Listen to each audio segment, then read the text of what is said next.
So here's our perspective on the Magnificent Seven. U.S. equity market performance in 2023 was dominated by growth stocks, really led by a cohort of companies known as the Magnificent Seven.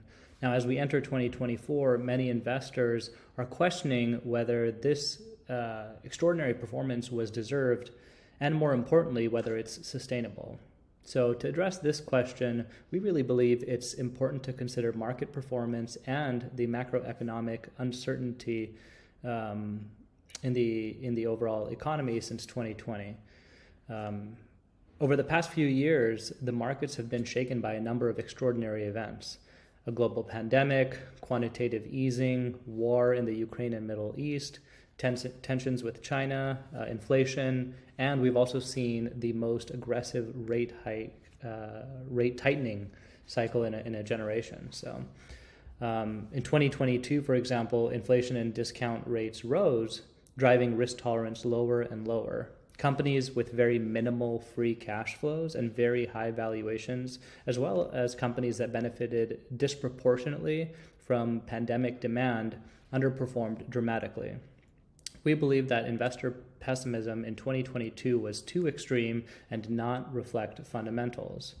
That view was vindicated in 2023 when many of these same companies rebounded, benefiting from depressed valuations at the start of the year, as well as from early indications that near and medium-term revenue and profit expectations for these companies were beginning to improve.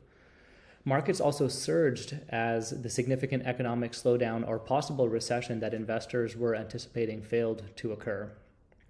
The year ended on an optimistic note as the Federal Reserve left the federal funds rate unchanged and stated the pace of inflation had cooled sufficiently to make further rate increases unnecessary.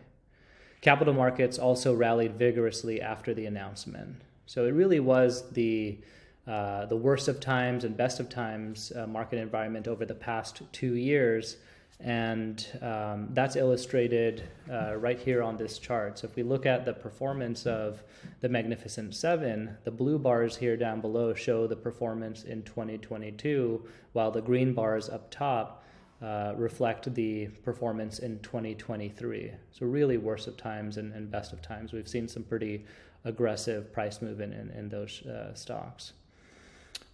We also think that now is a time to be more positioned towards growth because of what's happening in the economy. We're seeing slowing growth in the U.S. economy, and if we look at the overall growth when the S&P 500's EPS is under 8%, we can see that growth stocks really tend to outperform value stocks in that environment. And the same goes for when we see EPS growth of less than 1%. So if the economy is indeed cooling as a result of all of the rate hikes that we've seen, we think it makes a compelling case to stay invested in growth. So hope you found that helpful, and look forward to hearing your thoughts.